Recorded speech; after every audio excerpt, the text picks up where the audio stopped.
Hello, hello, hello, everybody. Good evening. How are you guys doing today? It is, of course, the third night of my 30-day challenge as we come up on my sister's keeper um, luncheon, women's conference, and luncheon. And I say lunch in. Y'all gotta realize I got that little country slang, so just try to bear with that. But our date is still approaching quickly, September the 16th, 2023. We're gonna have gifts, games, surprises, information, and food. That's 5 things. Gifts, games, surprises, information, and food. And then we're going to have a full course meal, which means we will be having soup, salad, a meal, and dessert. Now, of course, we're going to have some great information for you all. We're going to have some dynamic women speaking to pour into your life to even maybe help you on your next course of life. Who knows? Because once we start doing something, sometimes we don't know which direction we're going to be going in, but we know one thing, that God is in the midst, because He says the assignment is still the assignment. Y'all gonna constantly hear that from me, because y'all know, and I have to keep reminding myself sometimes that I had an issue early on in the year. And God had to remind me that He had given me an assignment, and I'm here for it, okay? I'm here for the assignment. So, as we move up and continue the series that I'm teaching, we're still dealing with the women of the Bible. Our co-host has made his debut. Sugar, please keep still. He definitely wants you guys to know that he is in the house. No, sit down. Sit. Stay right there now before I put you down. Okay. This is what happens, y'all. He's just like a kid, a four-legged kid. Want to be in the middle of the action. Okay. But anyway, tonight our ladies of the Bible will be Sarah and Hagar. Sarah and Hagar. And the role they played in the women of the Bible. Sarah was the wife of Abraham, and we'll be in Genesis, and it'll start with 12. And now I wrote this down for y'all. Now let me put my glasses back on. It starts with Genesis 12 and 1. And what that's doing is that's when God is talking to Abraham, and He's telling Abraham what He wants him to do. And they introduce Sarah, and they introduce the whole group of people that if you want to read the story, start at Genesis 12.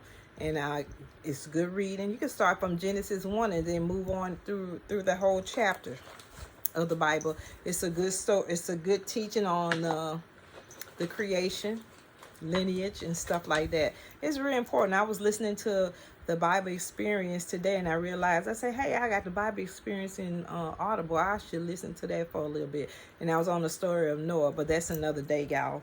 So we're going for us today, we're going to start with Sarah, when she was trying to help God out after He promised her that she was going to be the mother of nations. And how can she help God? She can't. She just got herself in her midst. That's all. So the verse for Sarah is the part I mainly want to focus on, is the exchange between Sarah, Hagar, and Abram. Okay. Now Sarah, Abram's wife, was bare. That means she had no children, and had a handmaid, an Egyptian handmaid, whose name was Hagar. And Sarah said unto Abram, behold, now the Lord has restrained me from bearing. God promised you was going to be mother of nations. Remember that. I pray thee, go in with my maid. It may be that I may obtain children by her. And Abram hearkened to Sarah's voice. That means he listened to what his wife said. And Sarah and Abram's And Sarah, Abram's wife, took Hagar, her maid, the Egyptian, after Abram had dwelt 10 years in the land Canaan, and gave her to her husband Abram, and gave her to be his wife. Okay, and he went unto Hagar, and she could see. So Hagar went in the tent, a maid, and came out a mother. Isn't that something? But initiated by Sarah. Okay, God ain't have nothing to do with this. All this was Sarah's doing, right? And when she saw that she had conceived, her mistress was despised in her eyes. So once Hagar realized that she had conceived, she kind of started looking down on Sarah. I could do something you can't do. Okay, with an attitude. And Sarah said unto Abraham, my wrong be upon thee. I have given my maid into thy bosom, and when she saw that she had conceived, I was despised in her eyes. The Lord judged between me and thee. That's right. The Lord judgment came down on them because God promised them that he was going to do that. He didn't ask them for any help. But Abram said to Sarah, behold, thy maid is in thy hand. Do to her as you please thee. And when Sarah dealt hardly with her, she fled from her face. And the angel of the Lord found her by a fountain of water in the wilderness, by the fountain in the way of Shur. And he said, Hagar, Sarai's maid, where cometh thou, maid, and whither will thou go? Yes, and where you coming, where you going, where you coming and where you going, where you coming from and where you going? And she said, I flee from the face of my mistress Sarah. And the angel of the Lord said unto her, return thy mistress and submit thyself under her hands. I mean, you go back and you're going to stay under her hands. Whatever happened, you're going to have to deal with it. And the angel of the Lord said unto her, I will multiply thy seed and exceedingly, that it shall not be numbered for the multitude. Now, the angel of God made Hagar a promise now. Okay? Yeah. You're going through some things. It's going to be hard on you. But your seed will be multiplied. And the angel of the Lord said unto her, behold, thou art with child, and shall bear a son, and shall call him Ishmael. Because the Lord hath heard thy affliction. God listening to her complaining and understanding that Sarah is treating her ugly, because she is pregnant with Abram's child, and he will be a wild man. His hand will be against every man, and every man's hand against him. And he shall dwell in the presence of all his brethren. And she called the name of the Lord that spoke upon her, thou God seeth me, for she said, have I also here looked after him that seeth me. Now she having a conversation with God. Now remember, we have three people in this connection. So we have Abraham, Sarah, and Hagar. God made Abraham a promise that he was going to bless him and he was going to be the father of many nations. He said Sarah would be the mother of many nations. They brought Hagar in. So that brought them to the connection of Hagar being also having a multitude, but not being the mother of many nations. But her son will have multiple seeds. Wherefore the will was called Beer Elor. Behold, it is between Kadesh and Bered. And Hagar bare Abraham a son, and Abram called his son name, which Hagar bare, Ishmael. And Abram was 64 years when Hagar bare Ishmael. Okay? 64 years when Hagar bare Ishmael. Okay. Now, the story continues.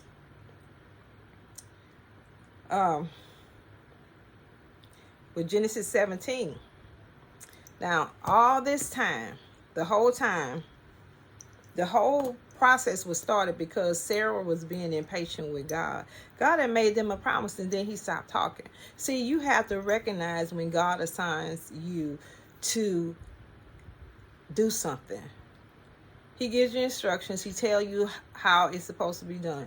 Same way with the story I told you all about a few days back before I started this challenge about David and Obed-Edom and the Ark of God, how it was supposed to be handled and brought to the city of David. But David, it was handled wrong. And his friend ended up dying, and David went into a state of grief, but he still feared God. He loved God, but he didn't understand the process. Now, there's a process here that's going on as well. See, God told Abram that he was going to make him father of many nations. God does not back down on his word.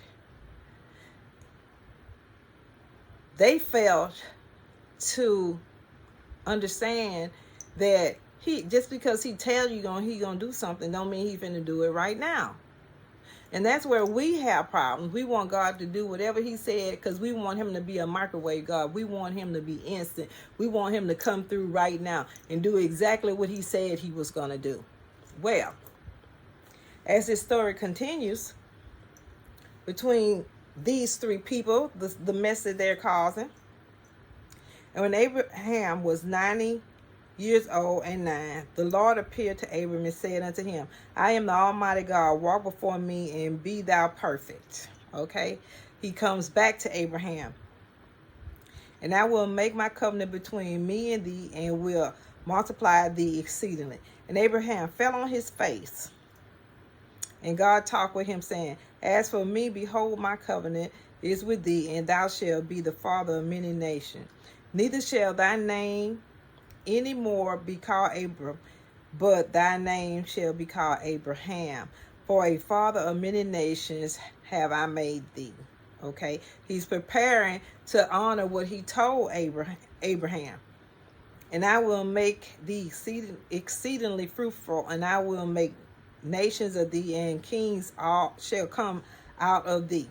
And I will establish my covenant between me and thee and thy seed after thee in their generations, for an everlasting covenant, to be a God unto thee and thy seed after thee. And I will give unto thee and to thy seed after thee the land wherein thou art a stranger, all the land of Canaan, for an everlasting possession, and I will be there.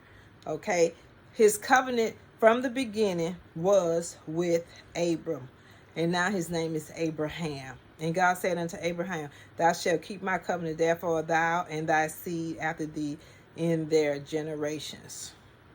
Okay, so he also giving him instructions on what's supposed to be done when a man child is born. He's telling him everything that he needs and what he's expecting. And I will bless her. He's talking about Sarah now, and give thee a son after as of her, and I will bless her, and she shall be mother of nations, kings of people, and shall be of her. And Abraham fell on his face and laughed, and said in his heart, Shall a child be born unto him that is 100 years old, and shall Sarah that is 90 years old bear? And Abraham said unto God, Oh, that Ishmael might live before thee. And God said, Sarah, thy wife shall bear thee a son indeed, and thou shalt call his name Isaac. And I will establish my covenant with him for an everlasting covenant, and with his seed after him. And as for Ishmael, I have heard thee, behold, I have blessed him. So, and start to realize this too. Everything that's connected to Abraham is blessed, because God promised him that a few chapters before where I started reading. So like I said, y'all get in Genesis and you read this. He promised him that everybody around him would be blessed. He said he will bless the people that bless him and curse the people that curse him. So that means anybody connected to Abraham would be blessed. I know I'm speaking a lot about Abraham, but Sarah plays a big part in this as well, because of what she did and how they brought everything, all kind of different stuff in. You see the connection to the blessing, the continued connection to the blessing. Okay. And for Ishmael, I have heard thee. Behold, I have blessed him and will make him fruitful. So Ishmael will be fruitful and will multiply him exceedingly. 12 prince shall he beget. So he's going to have 12 sons, and I will make him a great nation. So he as well will be a great nation. But my covenant I will establish with Isaac. So Isaac was the promised child in the first place. So the covenant that God is establishing is with Isaac, which Sarah shall bear unto thee at this set time in the next year. God came down and said, now he's giving him his exact word and his timing that, now Abraham 100, Sarai is 90, and they're going like, you don't have no kids. This time I'm an old woman, you're an old man. So God waited till they couldn't physically do it themselves so that he could do it supernaturally. That was the whole thing. Time was waiting in between them. And he left off talking with him, and God went up from Abraham. And Abraham took Ishmael his son, and all that were born in his house, and all that were bought with his money, every male among the men in Abraham's house, and circumcised the flesh of their foreskin in the same day as God had said unto him. God told him, circumcise everybody. Everybody that's connected to you has to be circumcised. And he did it. And Abraham was 90 years old, 90 years, 1 and 9, when he was circumcised in the flesh of his foreskin. And Ishmael, his son, was 13 years old when he was circumcised in the flesh of his foreskin. In the self same day was Abraham circumcised, and Ishmael his son, and all the men of the house, born in the house, and brought with money of the stranger, was circumcised. Okay, Genesis 18. Now, God made a promise, right?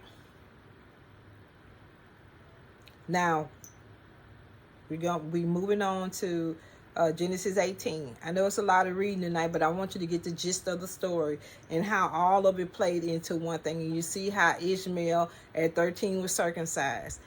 Abraham was circumcised as an old man, all following the covenant of God, to make the covenant of God.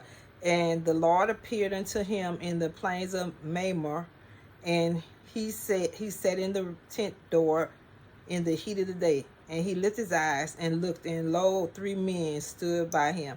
And when he saw them, he ran to meet them from the tent and bowed himself toward the ground. See, he giving honor. And said, my Lord, if now I have found favor in thy sight, pass not away, I pray thee, from thy servant. Let a little water, I pray you, fetch and wash my feet, and rest yourself under the tree. And I will fetch a morsel of bread, and comfort ye your hearts after thee pass on. And therefore are you come to your servant. And they said, so do as thou hast said. And Abraham hastened into the tent unto Sarah and said, make ready quickly 3 measures of fine meal, knead it, and make cakes upon the hearth. And Abraham ran into the herd and fetched a calf, tender and good, and gave it unto the young men. And he hastened to dress it. And he took butter and milk and the calf where he had dressed, and set it before them.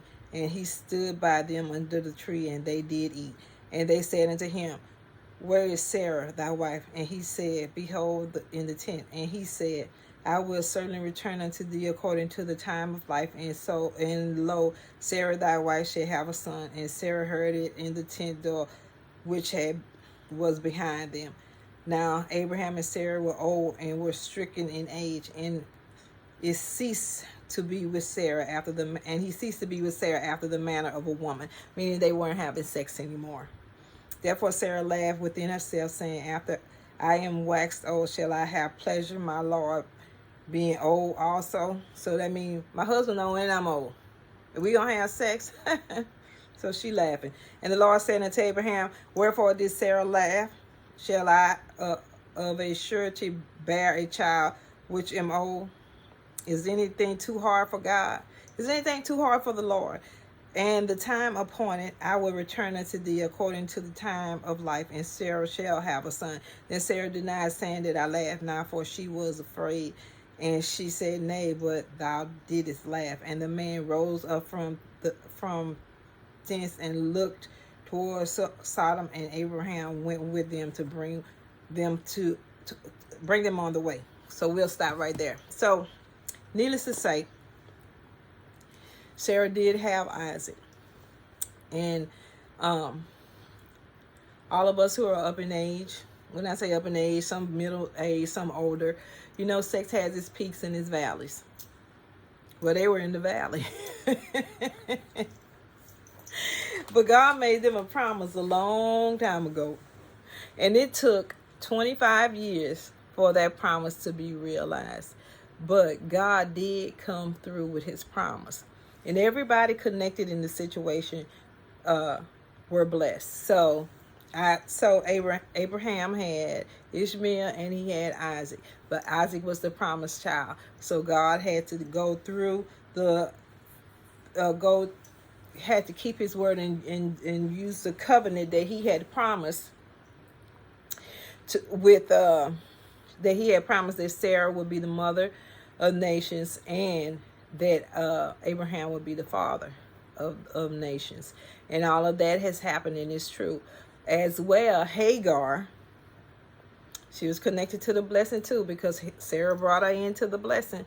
Her son also had a multitude, and he had 12 sons, as I spoke of earlier. So God kept his word. All these people were connected to Abraham. Even Lot, his nephew. I did say we were going to bring some men in here now and then. Even Lot, his nephew, was blessed as long as he was connected with Abraham. But the minute he went away, he was robbed, and all his stuff was taken from him. And, you know, he had a wife that was pushing him to live in the city because she was a city dweller, and that's where she wanted to live. And he allowed her to pull him away from Abraham. And in the first place, they both had gotten so wealthy that they couldn't even dwell on the same land. So Lot took the land that was better fertilized, grass and whatever for his cattle and everything that he had acquired. And when he was attacked in battle, he lost everything. Abraham went and saved him. So I'm just giving you a little details in here. Saved him. And instead of him coming back with Abraham, he still went his own way. Abraham wanted him to come back, but he still went his own way. And all that time, Sarah stayed there, and she was a submissive wife. She stood with her husband. God recognized them as one. Okay, and we have to understand that when God has placed assignment and purpose on our life, we're going to keep going back to this. We have to honor what God has placed in us to connect. This is, like I'm saying, the blessing is in the connection. The blessing is in the connection. So though Hagar was kind of thrown into this story by her being a slave and her mistress allowing her to be with her husband, and they conceived a child, you know, Hagar started to get a little above herself. She started to feel like, I did something you couldn't do. And now I gave him a child and you couldn't. But that wasn't a promise from God. That was not the covenant that God had promised Sarah. But even though that happened, God still honored them, even though it was a mistake. They made a mistake. He forgave them, and they moved on to the next. You know, God, praise God, he don't hold grudges on us, y'all, because we would be in a pickle every time we did something wrong. If we looked at somebody wrong, if we thought about something wrong, because you know, a lot of times, well, every time you have to think about things before you do it. It all starts here. So thank God that he continues to forgive us in the process. So at the end of the day, though Sarah couldn't stand the idea of Ishmael being a part of their process, and they sent Ishmael away. God promised Abraham in the process that Ishmael was going to be all right. And he also promised Hagar that Ishmael was going to be all right. He could send them away. He told, when Sarah was acting out, God told him, send them away. Ishmael will be okay. He gonna have a multitude in his lineage too. And God made it so.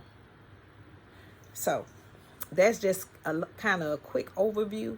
You see, the blessing still is in the connection, guys.